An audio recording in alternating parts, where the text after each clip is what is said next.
many of my clients were saying, I have money and I have social applause and I'm miserable. What's the point of being successful and being miserable? I think so many of us can disconnect from that feeling because we're sold what we think success looks like. The biggest mistakes I've made in my life was when I followed logic over what the silent whispers of my inner wisdom were telling me. We're great postponers. We're saying, well, live longer when work is a little slower. And yet no one knows when our last day shows up. I suggest that the key to real success is shifting from FFA to JPF. FFA, exactly what you said, fame, fortune, and applause, to JPF, joy, peace, and freedom. Robin Sharma is a world-renowned leadership expert and best-selling author of The 5 a.m. Club and The Monk Who Sold His Ferrari. There's a Japanese word called intoku, the art of giving in secret. If you give a gift with the intention of a reward, it's not a gift, it's a trade. But to go through the rest of our lives being a silent gift giver is an amazing thing. We could talk about oxytocin, endorphins, dopamine, serotonin. All those things are released within us when we help someone. I even know that from the science of health, how important connection is. How can people navigate their own relationships to know if inside it's right for them? If you can see yourself eating 10,000 dinners with this person, keep them close because great love is hard to find. For me, firstly, what I'd say is I've learned from every relationship I've ever been in. And I do believe that Firstly, I want to say thank you to tuning in and listening to the show. It means a huge amount. And connecting with all of you is something that I absolutely love as part of this journey of growing the show. One of my biggest goals of 2025 is doubling the reach of this show. And I can't do that without your support. So I would love to ask you a favor. If you can press subscribe or follow on whichever platform you listen to. This helps us reach more people. And for me, elevating women in science is so fundamental and ethical and scientific information. So if you feel the show empowers you and gives you the information that you've been seeking, I would love to ask a favor in return and to hit that subscribe button and help me reach the goal that I've set for the show of 2025. Thank you. I have to say, it's hard to start this interview because there's so many places where I wanted to pick up, especially just finishing your new book and all of the other books that you've written, the shared wisdom in that, where I was thinking, okay, how am I going to start this interview? And I'm actually going to start it at the end, which might sound a bit odd to many listeners, but something that really stuck with me is about when people kind of come to those last days of death. We normally reflect on what's the most important to us. And you write about that. You talk about, thinking about when we're close to death, how what really comes up shows the importance. So I wanted to start there. I wanted to start with keeping death close, which is what you speak about. Why can that be the secret to truly living a wealthy life? If I could, Sarah Ann, there's a story, and it's a story about an Indian Maharaja who used to wake up every morning, and he had a curious morning ritual. And he would celebrate his own funeral, complete with music and flowers, and all the while he'd be chanting, I have lived fully, I've lived fully, I have lived fully. And when I read that, I went to my father, who is now 89 years old, and I asked him at the time, I said, what is this story all about? And he thought for a while, and then he said, Robin, that's easy. This man has developed a morning discipline to remind him of the mortality and the quickness of life. And KDC is the acronym for Keep Death Close. I think as human beings, we're great postponers. We're saying, well, seek great love, launch the startup, write the screenplay, get more fit, live longer when the children are older and work is a little slower. And yet no one knows when our last day shows up. And I think this idea of keeping death close, building intimacy with mortality, making it a part of your key default thinking system each day will allow you to live to the point versus being busy, and spending a human life chasing trivial pursuits that on our last hour amount to nothing. And I have a protocol to help help with this, and it's called the 5-question morning maximizer. Happy to get into it now or later, but the more important point I would humbly offer is the more we can think about our end, the more we're going to deselect the things that aren't important in life. Can you tell us what these 5 things are to start? And Sure. do you do them every day? I do them 5 days a week. Okay. Most of my top clients do them every day as part of the morning routine. So 5 questions. Write them in your journal. The first one is, what am I grateful for? We all know about the science of gratitude. Sonia Lyubomirsky, one of the preeminent positive psychologists, has done some really great work. She's used a term called deliberate gratitude. The happiest people in the world use deliberate gratitude, not once a year on New Year's Day, but you build it into your days so you build more hope. So what am I grateful for? Number 2, where am I winning? So the human brain has a negativity bias. It served us well tens of thousands of years ago when we had to be hyper vigilant, otherwise we die against predators, starvation, kidnap, etc. But now we're in the modern age. We have the benefits that royalty had 200 years ago, and yet due to the negativity bias of our brain, we're still in hypervigilance. We scan the environment not for the great things in our life or the blessings, but for what's wrong. We give a speech for 100 people. We focus on the one person who had a bad day and gave us a bad comment. We have a great partner, but we focus on their weaknesses versus on their strengths. So this question, the second question in the 5-question morning protocol or the 5-question morning maximizer, where am I winning? This breeds hope. This allows us to celebrate micro wins. This allows us to have momentum on the front end of our day and build confidence, which is key to not only wellness, but peak performance, creativity, and self-worth. Yeah. Third question, what will I let go of today? I think one of the greatest of all emotional healing questions and all spiritual pursuits is mastering the art of letting things go.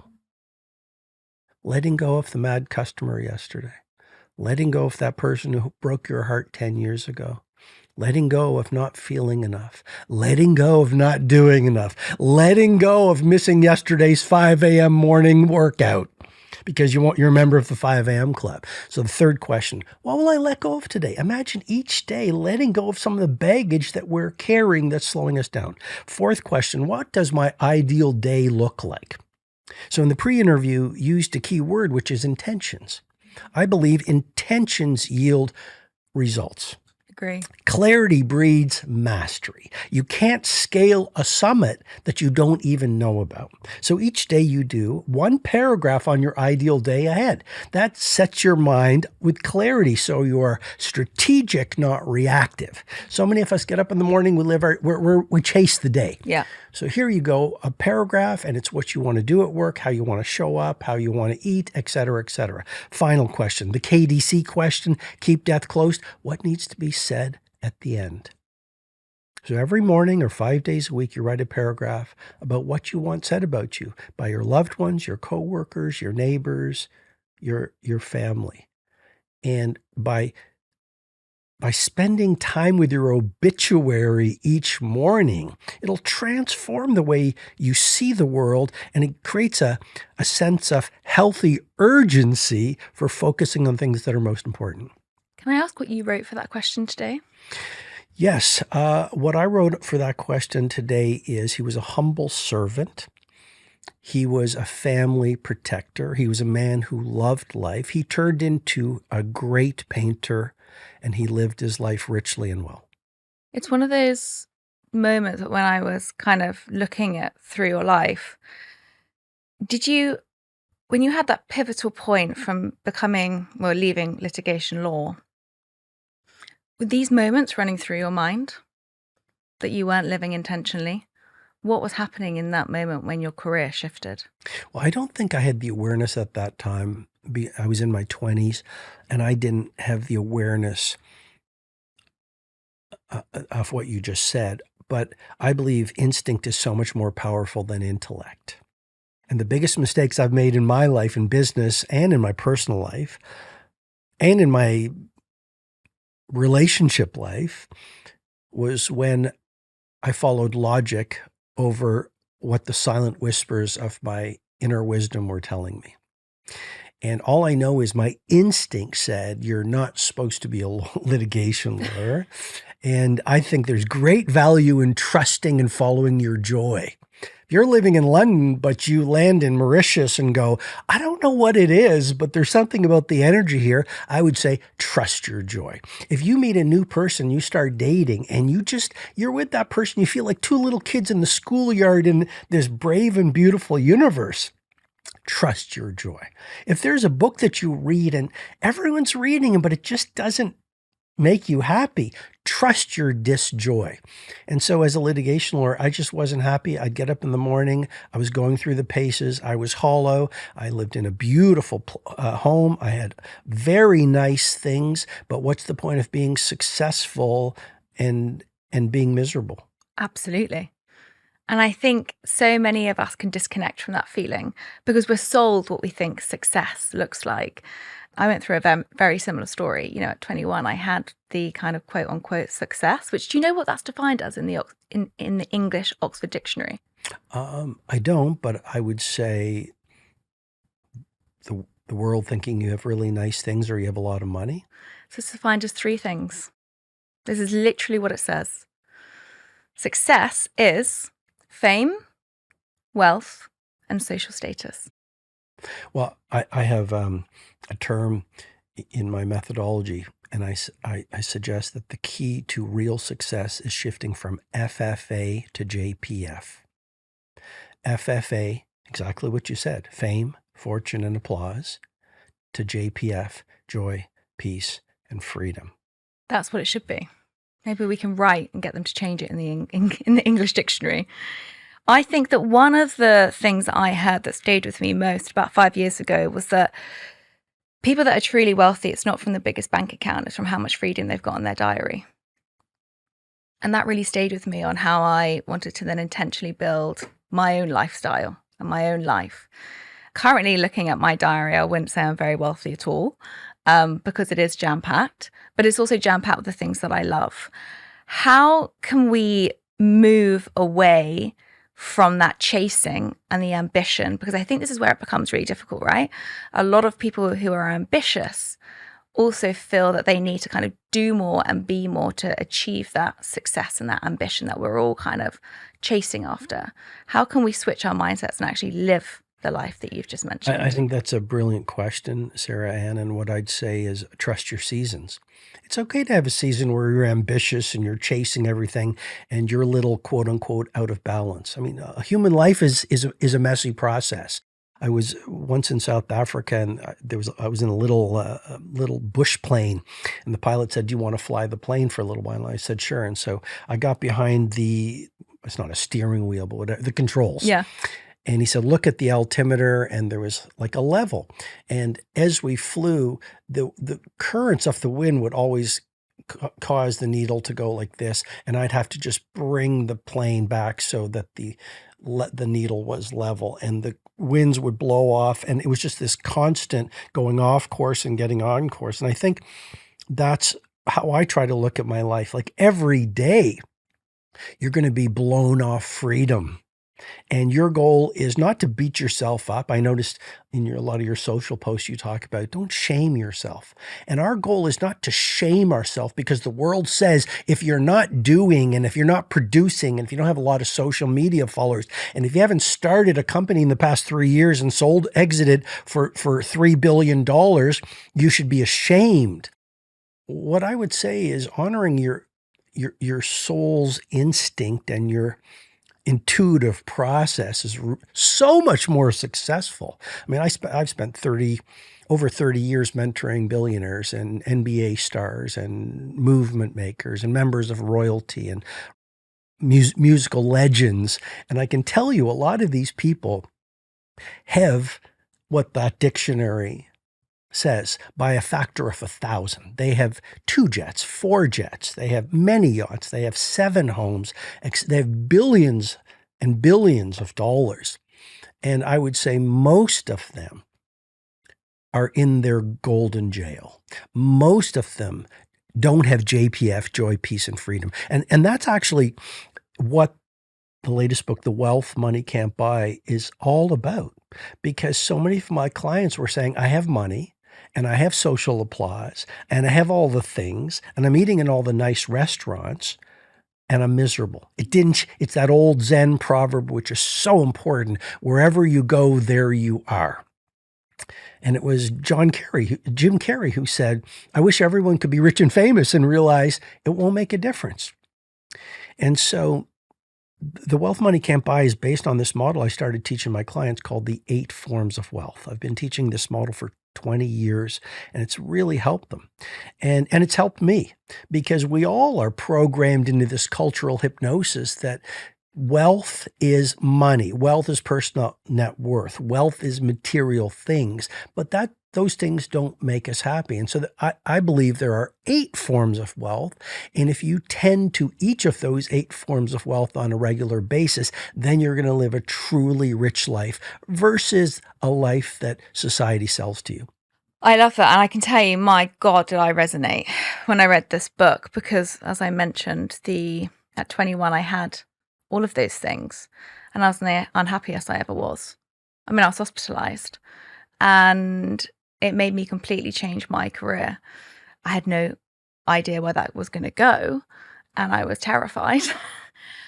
But it's interesting, I think, when you look at the people that you've worked with, you would say they had it all from the outside, right? Can I ask, before we get into those kind of 8 different factors of wealth, and it's probably a very hard question for you to answer because I think happiness is subjective and it's fleeting, but who do you think is the most content or happiest or aligned person that you've met or worked with? I would say when I was in my early 40s, I got this idea to become a ski instructor. So I went really deep and I hired a ski instructor to teach me. And his last name is Kulikowski, Mr. Kulikowski. And it's a great name. And I think he's one of the happiest people I've ever met. And I said, why are you so happy? And he said, well, ski instructors are not rich, but we live rich lives. And I said, and we're going up on the chairlift. And I don't know if you ski, but when you're going up on the chairlifts, you can have some of the best conversations because you've been in the mountains and it's almost like a pause and the sun could be coming up. And he said, well, I have an incredible wife. I have an incredible family. I eat great food off the barbecue every evening. I teach people how to ski. I'm in the mountains. I'm in nature. And what more could I have? And so he would definitely be one of the happiest people that I'd know. I think my son Colby, very, very happy person, just loves life and just kind of super peaceful person. Wow. So I think those would be 2 of the happiest people that I can think of. Iron is one of the most common deficiencies that I see in clinic, especially in women. And it's not just about feeling tired. Low iron can impact your energy, your focus, your mood, and even your immune system. It's something we really need to be aware of because if left untreated, iron deficiency can become very serious. Now, UK data shows that around 20 to 35% of women aged 18 to 50 do not need the recommended dietary guidelines for iron intake. And if you're pregnant, menstruating, or following a vegetarian or vegan diet, your needs are even higher, and therefore you're more at risk. So that's why I often recommend Spartone. Now, this is a naturally sourced iron-rich water that comes from the Welsh Hills. It contains ferrous iron, the most absorbable form, with studies showing up to 40% absorption. So your body can actually use what it takes in. Now, it's also incredibly gentle. It's one natural ingredient, there's no harsh tablets, and there's no digestive issues. I use it myself, and it is my go-to in clinic. You can pick up Spartone at Boots, and if you've been feeling low on energy, it's absolutely worth checking in on your iron with your doctor or GP. I love that everything you mentioned about the ski instructor does actually align to these 8 hidden habits. Which we're going to go through. In the first chapter, there was 3 that really stood out to me. Can I tell you the 3? Sure. These are the ones that I've connected to. I've connected to all of them, but these are the ones that really stood out. Being a yes person. I did a month of doing a yes person about a year ago, and my life completely changed when I had that time of saying yes. Not being on a resentment roller coaster is the next one, and not letting self-care ruin your self-worth. Those three really stood out to me. I want to start with being a yes person. How can that help with being in this growing mindset that I guess we're all maybe chasing after, that growth mindset that we talk a lot about? Why is being yes so fundamental? Well, I think being a yes person has a bad rap in our society. It's like someone who just doesn't think for themselves. And what I'm saying in that chapter of the book is say yes to life. Say yes to the invitation. Say yes to going to the art gallery, because if you've never been to an art gallery, if you usually eat Italian food, say yes to the chance to go for Vietnamese food. But I think in life, what we regret the most are the things we didn't say yes to. I'll give you a quick example. So yesterday, my son and I had lunch, and I usually don't mention company names, but we went to this place called J Farmer. And I ordered a salad, and then Colby ordered his salad. And I was a little ahead of him in the line, so I paid for both lunches. I went outside, I got a table. 5 minutes later, Colby comes out with his tray with his salad. And I said, Colby, I paid for both of these. I hope you knew that. Sorry I didn't communicate it. He goes, Dad, I didn't know. I went and paid for this as well. I said, okay, well, we just paid for an extra meal. It's not the biggest thing. So we had a great lunch. We chatted. And then I said, you know what? My assumption is that if I went and asked and explained the situation, they'd say, look, there's so many people here. We don't know if you're true about this or not. We can't give you a refund. But I decided to say yes to the idea of just walking into my discomfort. So I walked in, and there was a gentleman named Kevin. It was on Regent Street. And I said, Kevin, this is what happened here, and we paid for an extra meal. And I'm just wondering if it would be possible to get a refund because we paid for 3 meals. He goes, no problem whatsoever. And they refunded the extra meal.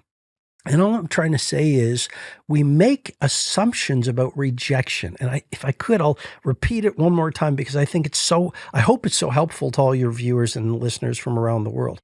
But we mostly assume a no. And I think it's the negativity bias of the human brain. We assume a no far too often when we should test our assumptions to see if yes would work. I love that. I think the rejection culture is very big. Being scared of being rejected. I have resonated to that a lot. And I know you mentioned about my posts, but one of my main areas of research is self-compassion. And I think that really helps bolster the rejection that comes, right? And having that self-compassion instead of the self-critical, which you spoke about earlier, our brains are wired to negativity bias. And knowing that we can have tools to help bolster that is so, so important. It's so important.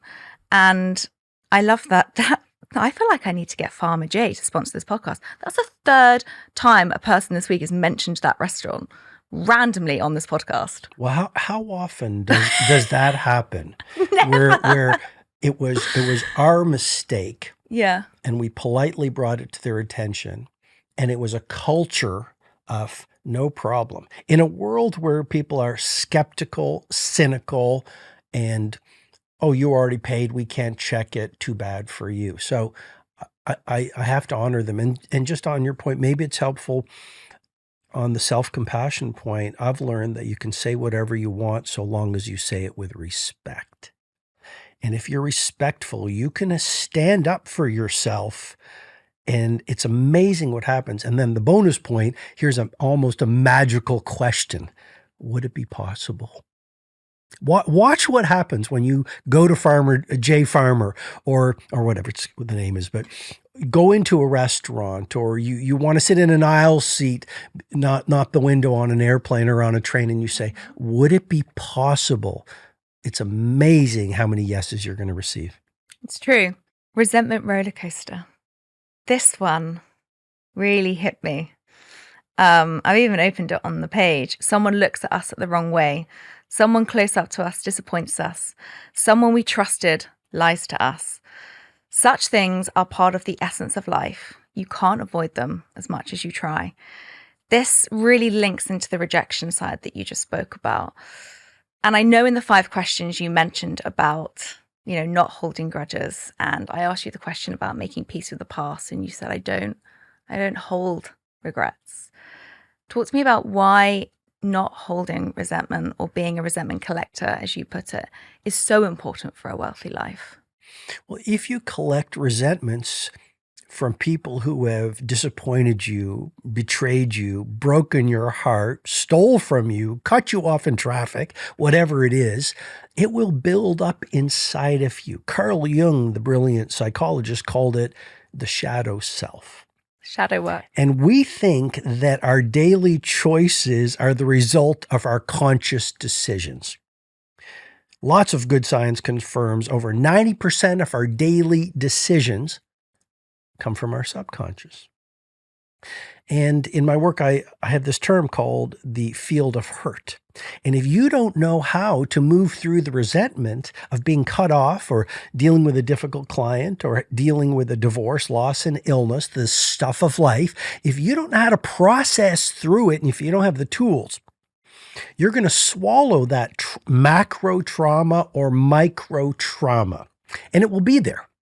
And society says, well, don't feel it, move on and hustle and grind. But that builds the shadow self, and that builds this field of hurt that most of us are carrying. And if you have a dense field of hurt, in your emotional life, shame, disappointment, anger, sadness, that you haven't worked through, this will affect your positivity. It'll be a block to your creativity. It'll limit your productivity, and it'll have a huge limit on your intimacy with other people. And so one of the most important things you can do is work on your subconscious self, what I call your egoic self versus your heroic self, to start releasing that baggage so you move through life a lot more lightly. I love what you just mentioned. For the very reason you just linked it perfectly to my next question without knowing. And the reason why is I talk a lot about the 8 emotions that we all have. And many of us, as you said, can suppress them. We can be more in our minds and less in our bodies, right? We can detach very, very quickly. And I think many of us can be afraid. Many of us can feel frustrated because we don't have the tools to be able to express ourselves. And as you said, that can become very suppressed. And as you mentioned, we're always taught optimism, positive thinking. But I love that you've spoken about toxic optimism. That's quite interesting, and like the big lie of positive thinking. And I'd love you to help address how we can feel more into these kind of 8 core emotions that I talk a lot about on here, which is a very famous psychiatrist who coined this term. How can people become more connected to these emotions, as you just mentioned, to not allow that resentment to build up and to not be afraid of what they're feeling? Well, the first thing I would say is befriend your emotions versus resist your emotions. Second thing I would say is don't believe this mantra or meme, which is mindset is everything. You hear it everywhere. Mindset is everything. Mindset is everything. You go online, mindset is everything. You go to a conference, mindset is everything. I don't think mindset is everything. In the 5 a.m. Club book, I have the 4 interior empires. So I believe these are the 4 dimensions to work on if you really want to realize your gifts, talents, genius, and your wellness. The first interior empire is mindset. Mindset is important. It's not everything, but it's important. Your mindset is your psychology. So work on your beliefs, clean out your limiting assumptions, meditate, visualize, pray, read the right books, etc. But the second interior empire is heart set. We're human beings. We have a beating heart. We have our psychology, but we have our emotionality. So amplify your gratefulness, your wonder, your positivity, your love, all those optimistic emotions. But don't dismiss shame, anger, disappointment, sadness, regret. Feel them, because to feel a wound, you need to heal a wound. And our society says big boys don't cry. Whoever, boys, girls, women, men, whoever, wherever, We are feeling people. And if we don't feel not the sadness, we don't get to feel the joy. And if I could repeat that again, because I think it's important, if we don't feel the sadness, that's why we're blocked to the joy. And most people are living in their heads. They're not living in their bodies. And so they read a book, go out and watch a sunset, go walk in nature, you'll feel happy, show love. They don't know how to show love because their body is so blocked from intimacy with their emotionality. And so when you start to feel those lower grade emotions, it's messy. Yeah. But this allows you to start to feel alive again. And I've had a lot of clients, they're so logical and analytical. They've become multi-billionaires, but they can't feel the joy of the bird song on a nature walk. So is that rich? The third interior empire is health set, which is your physicality. And then the fourth is soul set, which is your spirituality. And all I'm trying to say is there are 4 interior empires, not just mindset. If you work on mindset, heart set, health set, and soul set, you're going to be a far healthier and happier person. I love that. I think it's one of those things where even if you are in nature, I had this recently with a friend where we went on a walk and the whole time they were getting out their phone and more connected to their digital device than they were to what's around them. And I guess that's from the sheer pressure of always having to feel on, right? Like never feeling that they can disconnect and go in and feel their body. And I talk about that a lot on this show. And I think you also talk a lot about the suffering of unworthiness. And I can't not have this conversation with you without bringing this up because all of my work now is rooted in self-worth and self-compassion. And I think, so many people today are suffering unworthiness. So despite, all these amazing people that you mentor, these billionaires, all of these incredible musicians, all these people at the top of their game, a lot of them can also suffer with a sense of unworthiness. So how can someone who is not feeling good enough, listening to this, connect to feeling good enough, knowing that they're good enough?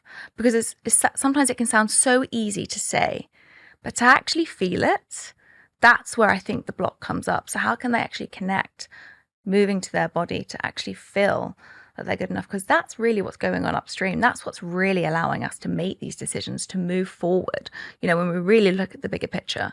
So how can we get people to actually start feeling good enough? That's a very intelligent question and a huge question. And I would actually say almost every one of my clients, these titans and legends, almost every one of them suffer from unworthiness. And I think it's because if you weren't enough for your parents, you always need to prove because you're a little kid trying to get mommy and daddy's love. And then you become a 40-year-old, a 30-year-old, an 80-year-old, always trying to get mommy and daddy's love. And a lot of people don't know how to heal it. So what are the modalities to help you build more self-worth so you're not measuring your success by the world? I would say MVP. MVP is, as you know, in sports circles, it's most valuable player. And I would say if you want to be the most valuable player of your life, start your day with meditation, visualization, and prayer. And don't do it once a day or once a week and hope for results. Consistency breeds mastery.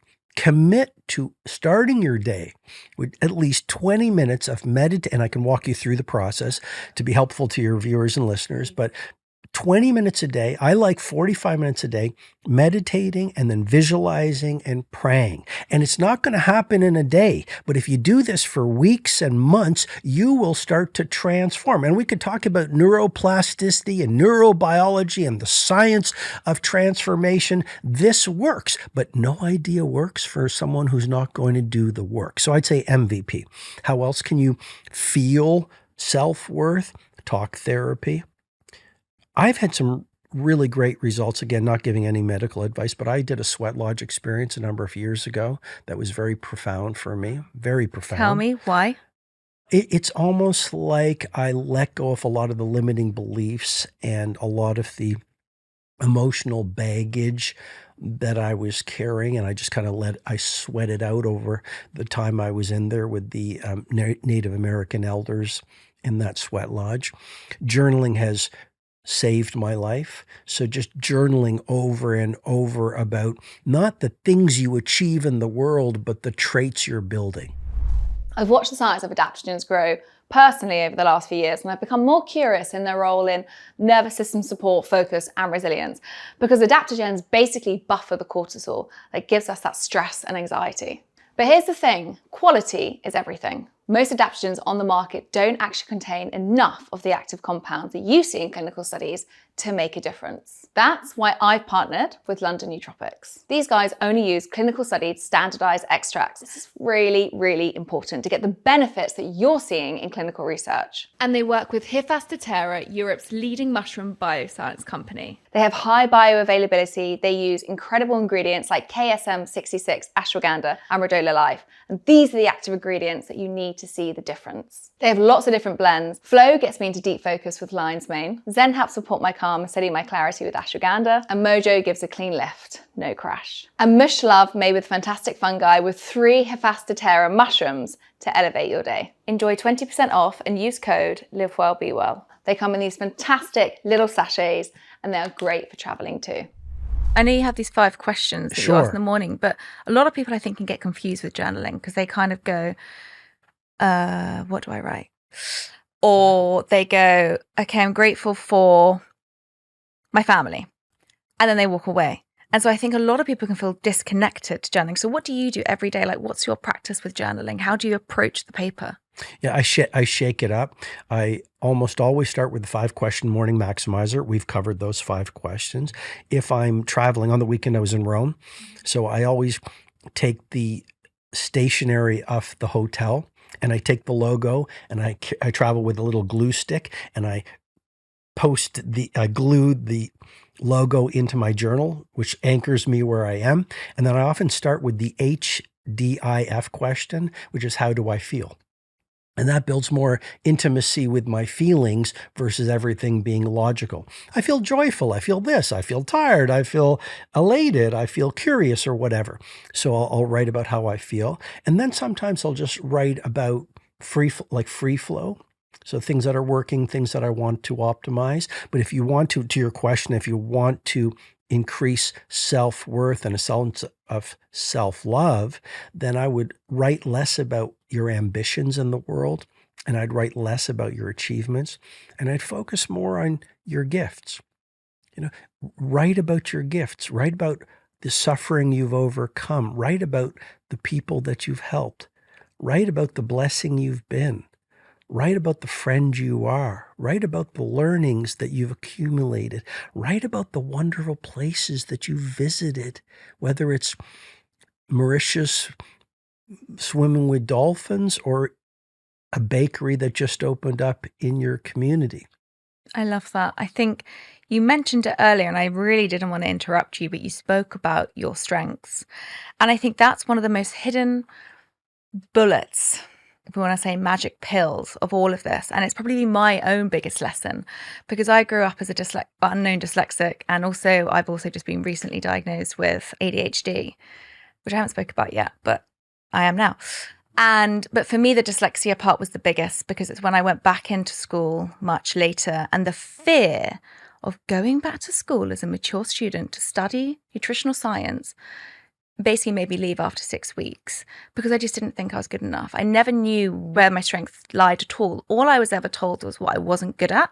So I spent my entire life hiding and trying to put everything that I feel like I didn't know and put all of my time into that. So I was constantly feeling like I was failing, like I was always behind because all I was concentrating on was the things that I wasn't good at.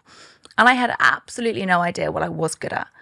And so when I got back into class and then I said, well, I'm going to leave because I'm just not good enough, which was physical words that came out of my mouth. The professor said to me, actually, you are. Why would you say that? And looked at me in this confused state. Probably the only person that's ever said that to me to this point. And I was in my mid-20s. And getting that diagnosis at the beginning transformed my life because she started telling me, well, this is actually where your brain is good at. So we need to start like shifting your focus towards things that you're actually very good at. And I didn't realize that I spent the quarter of my life only prioritizing the things that I was bad at. And I don't think we're ever taught the things that we're good at. I think we're always trying to get through a schooling system from a very early age of sacrificing tests and trying to really lean into things of how can I be better at the things that I'm not good at to make sure that I'm in the top grades of all classes. And so we're basically on the beginning of that journey, always trying to balance out the things that we're bad at. And I think if you actually truly say to somebody, what is your strengths? Like truly, like what do you think you really are good at? I think most people struggle because we're never told to champion that. We're always trying to maximize what we're bad at because a fear of rejection, a fear of shame, a fear of unworthiness. And so it sits in that camp where so much of our time is then put towards the things that we're actually maybe not flourishing in. Yeah, I agree 100%. I would say the things that society says we're bad at are often the things that make us great. How many of the greatest artists, painters, leaders, humanitarians had dyslexia? They had ADHD. They didn't do well in school. And these were the people who had the brightest and boldest visions because they saw the world differently. And I think you're right. Like, as simple as it sounds, even using mantras in the Wealth Money Can't Buy, I shared the example of Taylor Swift, and she seems to be doing a lot of work on herself from what I can tell. Yeah. And she used to always put herself down, like you're speaking about. So many of us do not manage our self-talk well. We talk to ourselves in ways we would never even talk to our greatest enemy, if you had an enemy. And she started a practice, which is every time a negative thought comes into her mind, she goes, "We don't do that anymore." But what that is that's a mantra. And mantras are powerful for rewiring through the power of neuroplasticity, our neurology. And so I have this tool, which is the 3-breath mantra. And so every time you start to become aware that you're putting yourself down, I don't have enough. I don't have enough money. I'm not fit enough. I'm not good looking enough. I'm not productive enough. I don't fit in. You take 3 breaths in, and each time you take in a breath, you recite a mantra or an affirmation celebrating who you wish to become and all that's good about you. And if you do that a few times a day, you're going to start the rewiring process. A second thing, every time you see a mirror, say something good to yourself. Such a simple idea. So look at yourself and say something affirming, because our income and our impact is always based on our self-identity. I'm going to repeat something here as well, because I'm English, you're Canadian. The English, you can tell me the Canadians are similar, really struggle with this. If you tell someone to say something good to themselves in a mirror, they get a cringe. And Oliver Burkeman told me to lean into that cringe. That cringe is where the work comes from. And so for most English people, telling them to walk past the mirror and say like, you look bloody great today, you're doing epic, whatever it is, they feel really uncomfortable. I think Americans are much better at doing this. They're much better leaning into that kind of positive affirmation. But I really feel like the English struggle with it. And I'm not sure you can tell me what the Canadian side is similar or not. But I it's really helped me that I say, lean into the cringe. Just like accepting that it feels cringe and a bit uncomfortable makes it feel more accepting and open to go, okay, well, this is where my work's needed. Well, the first thing I would say to that is what I've shared is science-based. Second thing, there's too much cynicism in the world right now. People are so happy to criticize, to roll their eyes, to be cynical about things related to personal growth, personal development, because I think we're in a scientific world. We're in an AI world. We're in a technological world. So things like self-development. Now, this is transforming right now over the past few years, but things like self-development, things like, I see comments that there might be about cold plunging or meditation or biohacking. And you'll see the comments, and it's like, oh, that's for people that believe anything they'll hear. Oh, foolish people, it's unrealistic. I think those are very, very cynical people. A lot of the latest habits and thoughts and protocols are completely based on science. Is some of it not science-based? Absolutely. So, I think things like mantras, right? People just go, oh, affirmations, it's so silly. Mantras come from the Eastern philosophy and have been practiced by the monks and warriors and sages and teachers and pundits for thousands and thousands of years. And why are mantras powerful? Mantra is derived from the Sanskrit word man means mind, and tra means, your favorite word, freedom. And so words affect our self-identity. And here's the key. We are affirming things to ourselves anyway. We are talking to ourselves anyway. We are picking up programming from our teachers and parents at an early age anyway. Why not just use the words that make you more confident, more loving, more productive, more creative, and a happier human being? 100% being your best friend. Especially when 80% of our thoughts are negative. And I think many people, when I say that statistic, are very shocked. But that constant dialogue is that I don't want to have a friend around me that makes me feel low and disapproving. So I think, why would we have that with ourselves, right? It's really important. So one of the wheels that I love that you've put in the book is around family. It's the third wheel. And it's true, like, this is something that money can't buy. This is kind of off limits. This is something which also, I think, needs a little bit of importance today, because we were speaking just before you came on about how people do feel very disconnected and very lonely, and family and relationships as a whole are really important. And I even know that from the science of health, how important connection is. And I love that you wrote within this about finding love a bit later in life. You said, I'm going to be honest, I found my love in my 50s. And can I say a line that really hit me? Sure. As you search, please be sure to look for a partner, not a project. And that line for me cemented a lot of, I think, maybe my own journeys and patterns. Not being a fixer, allowing that to kind of come back on yourself. And there's a lot of, when we're looking for love, the external validation that we can go for, or wanting to support somebody else and forgetting ourselves. So just talk to me a little bit about finding the right partner in the context for you. And that line, that resonated with me so much. Tell me about the importance of how important and integral it is to be conscious of finding the right partner. I think finding the right life partner, or the right partner in any intimate relationship, whether it's lifetime or whether it's for a month. But I think it's a deep part of our joy. You can have a great business, for example, a great career, but if you come home and it's full of drama, nothing's going to work. And I think we've all experienced relationships that are full of drama and toxic relationships. And so, in the book, I talk about the 10,000 dinners question, and it comes from, I wish you could remind me of her name, but she's a London divorce lawyer. Yeah, I've got her. I've got her here, and I might say it wrong, but Aisha Vagdug? Exactly, Aisha Vagdug. I just want to give credit where it's due. And so she was interviewed in the Financial Times about her lifestyle, et cetera. And then they said, you've worked with so many different footballers and famous people going through divorces. You've seen a lot of difficulty. What is your wisdom on a great relationship? And her reply was very simple: 10,000 dinners.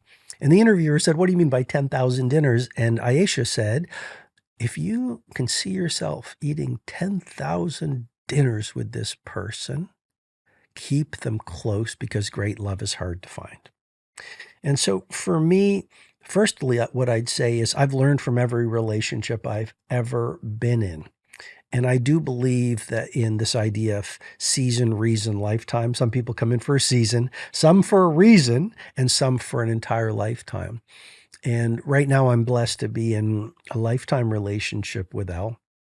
And It's interesting. She's essentially from the same little town that I'm from. She lived there for a period of time, so that's interesting. But there's this idea of universes collide, and for me, the best relationships are not universes collide and opposites attract. What's worked for me is finding someone who sees the world through a similar lens, someone who has similar values, and someone who likes doing in many ways the same things I love to do. Like our perfect evening is staying at home in the farmhouse with our little dog, 5-pound Chorky Holly, and just listening to some music and reading and talking. Now if you love someone who loves roller coasters and someone loves being at home reading, there's going to be a lot of negotiating, and I think life is too short to be negotiating all the time. That's pretty exhausting. So I think and then I once heard a psychologist say the number one way to determine whether a relationship will last is how you handle conflict. Yes. And that is I think such an important point. Like if something comes up, we just talk about it. There's no hysteria or anything like that. So those would be a few of the ideas that have worked for us. Yeah. I think it's such an important bolster though. I think the emphasis on and the stress of trying to find the right person can feel an incredible amount of pressure. And also when you're in a relationship and maybe it's not working, the worry of coming out and being alone. Like how can people navigate their own relationships to know if inside it's right for them? I think that's such an important question. Sure. I think the first thing is get comfortable going into a restaurant and eating alone before you look for a relationship. Love and that. What I mean by that is, it's this idea that most of us are incredibly uncomfortable with our own company. So if we're alone in our apartment, for example, we turn on the TV or we start scrolling or we even have to have music but we ultimately, we are the only people we will be with for our entire life. You are the only person you get to be with for your entire lifetime. So start to like yourself and like your own company. And I think that'll be great training. Like go into a cool restaurant on a Friday night, and here's the key: leave your phone at home and sit there and enjoy and savor the food. And great positive psychologists say that one of the things for happiest people, it's not talked about enough, but this idea of savoring. It's been shown by positive psychological research to really boost optimism. So sit there on a Friday night, no escape routes, and just sit there and be. And enjoy the food, savor the food, and then start to enjoy your own company. Start to find lonely places. Go rent a cabin by the sea for a week and be alone and get to know yourself. Or each day take at least a 15-minute nature walk alone, just where you get to know yourself and you applaud yourself for everything that you've done. And this isn't silly. This is befriending yourself. This is self-compassion. This is building your inner relationship. And I think often people who say, oh, it's silly and why would you do that? And those are people who are just scared of change. Yeah. There comes discomfort sometimes with facing oneself. A lot of people say that when you're in a relationship, it holds up a mirror, right, to all the work that you've got to do. And I do believe that to an extent. When you are in a relationship, you're in close proximity with someone else, there are a lot of things that can come up and become to your awareness of what you still need to do, because life is always a continuous work and journey. It doesn't ever stop. You've written so many amazing insights in this book, and I can't not ask you what your favorite one is. And it's like asking you to pick your favorite child, I know, but I am going to ask you to pick what is the one that really stands out to you the most, that you really hold dear to you, of all the lessons that you wrote on the 8 healthy habits. On the 8 forms of wealth, I would say maybe the chapter about going ghost for a year. So many people have commented on that. And the idea is basically, if you look at the most creative, productive people, they all have a retreat, whether it's the stacks in a public library, or whether it's a seaside cottage like Goldeneye, which was where Ian Fleming, who created the James Bond books, he would just go to get away from the world. But I think it's really important to go ghost on a regular basis. Ideally, if you can, go ghost for a year. Go to Bali or go to Colombia or take your family on a sailing adventure. If you can't go ghost for a year, go ghost for a month. And if you can't go ghost for a month, then do it even for a weekend.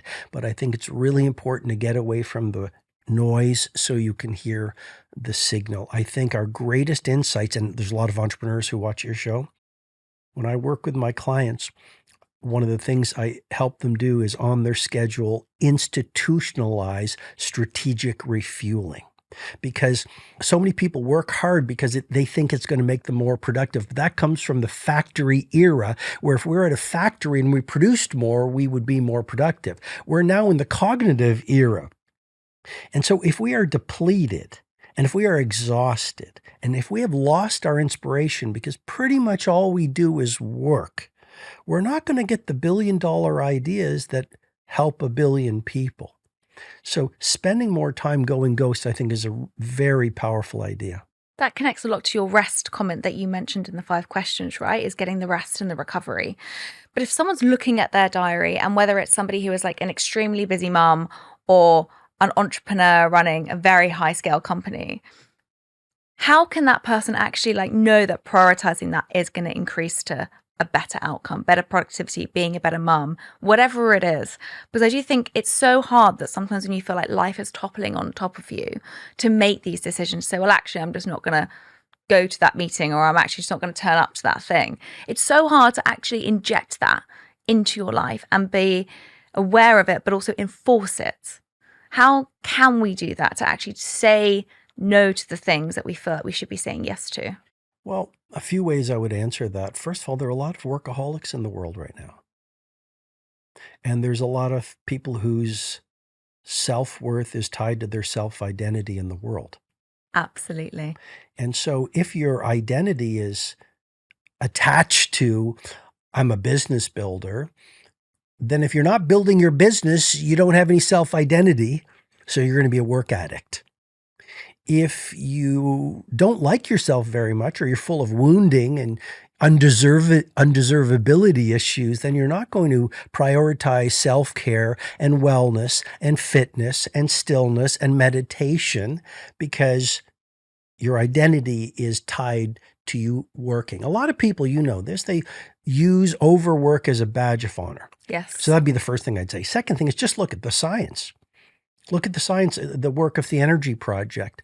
Look at what's the Energy Project? The Energy Project has found, for example, that the most productive people are much more like sprinters versus like marathoners. And the most productive people work in bursts of intense activity, and then they pull back and recover. And then if you study the great lives, many of the great lives, we're here in London, Winston Churchill, I mean, he had a very full plate, to put it mildly, especially in World War II. But almost every weekend, he would have one car in front of him with his security person with a revolver as his protection. And into the night, they would race out to Chequers, his country retreat. And he'd spend the whole weekend smoking cigars in the Rose Garden, taking long walks, staying up till 2 after midnight, drinking and eating for recovery. Now, I'm not saying you have to drink and eat. What I'm saying is he had a retreat.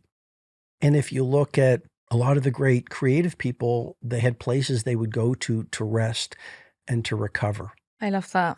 I think hearing about you being in Italy and you now coming into painting and becoming an artist, something you mentioned at the beginning of the pre-interview was that you're always learning. Every day there's something that you're wanting to learn. This book took you 2 years, am I right, to write? I wrote it, it took 1 year to write. 1 year to write, but 12 different iterations. You said you kept coming back to it and like wanting to repurpose it and move it around. And, you know, you became, as you said, you would lock yourself in a room for a week and just analyze this book. Obviously, since then, there's probably been, how many months has gone past since you published this book, or since you put down the writing pen? A year and a half. What do you wish that you put in this book that's not there? Because you've obviously learned something post that. Is there anything that comes to mind that you've learned since then that you would have liked to put into the book? I can tell you honestly, nothing. Really? Yeah, it's the 5 a.m. Club book, which took me 4 years to write. The book after that, The Everyday Hero Manifesto, which I wrote in the pandemic, and The Wealth Money Camp. There are a lot of things I would say I could make better. But those 3 books, I gave everything I have as a human being and a craft person and hopefully a servant leader. I went all in, and by the time I got to a place, because I know you're so interested in the creative process, on all 3 books, I got to a place where I said, and I think this is the litmus test, where I said, if I now make another change, I'm going to make it worse. And I think when you get to that place, it's time to hand it in to the editor. I guess in that moment when you handed it in, did you go, what's my next book going to be? No, I didn't at all. No, I'm still recovering from the latest book. Really. You're in rest. Yeah, it's just rest. And it's only now that I'm starting to think about another book. I was so empty. I was so spent. I was just empty. And one of my friends said, you didn't just write that book. The book wrote you. And I think it's very easy to mail things in, whether you're a singer, an athlete, an entrepreneur, a parent. Biggest job you ever do.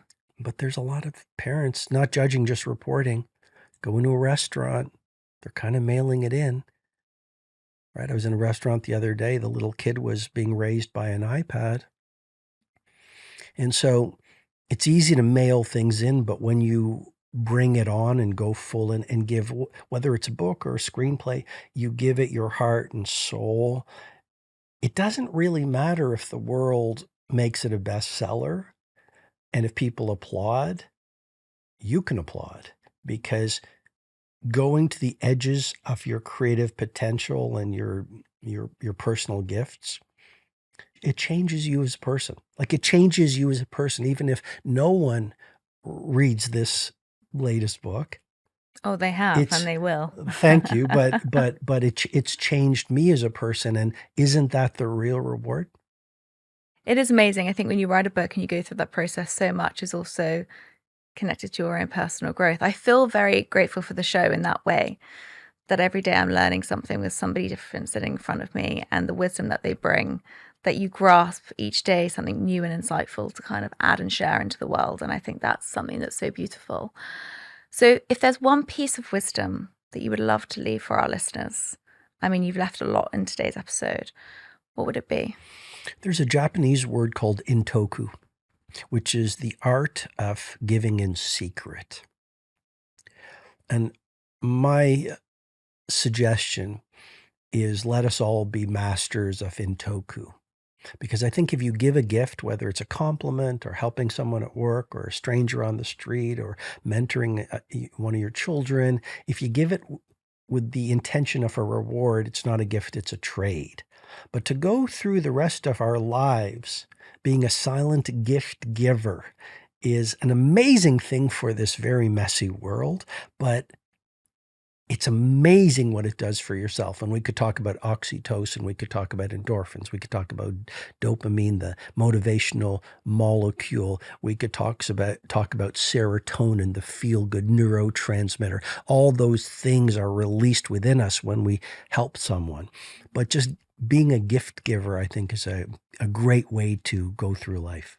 I think that connects to my self-worth question. I know that one of the biggest things that can increase your self-worth is actually giving back. And ironically, can be one of the most selfish things one person can do, is to help another person, because it's one of the biggest things in science that has been shown to really help increase one's self-worth. Giving to somebody else gives you more purpose than giving to your own. And so I think that's a beautiful piece to leave people with. And I don't think we give enough. And to give secretly is even more beautiful. So Robin, you've been incredible. I am in awe of all of your work, your journey, everything that you share, the commitment that you create to writing these books, to sharing your knowledge, to helping people. And I'm so thankful you've come on this show today. And yeah, it's been amazing to be in your presence. So thank you. And I ask this last question to all of my guests, which is, Robin, what does Live Well, Be Well mean to you? I just say, be helpful, develop yourself, and make your life as beautiful as possible as you journey through life. Beautiful. Presence, awareness, connection, joy. Exactly. And I just want to celebrate you for the podcast and all the people that you're helping and inspiring with such rich information. And you're a great interviewer. I've really, like you've clearly prepared the questions and thought about everything. And that means a lot. And I thank you for that. Thank you. Well, honestly, it's been a complete joy. I have to say, I've had my best friend staying with me, and she was with me when I was researching this yesterday. And we ended up just going to such deep discussions about all the different points in your book. And it was one of the rarities that I have somebody around me when I'm researching. It's normally just me in my cave doing it. And it was such an amazing book to have and share with someone that I love on all of these different health habits and richnesses of life that don't contain just wealth and money. So yeah, it was beautiful, and it's definitely helped deepen a friendship. So I also would say buy it for a best friend or someone that you love, because it's a great gift. Thank you. Thank you.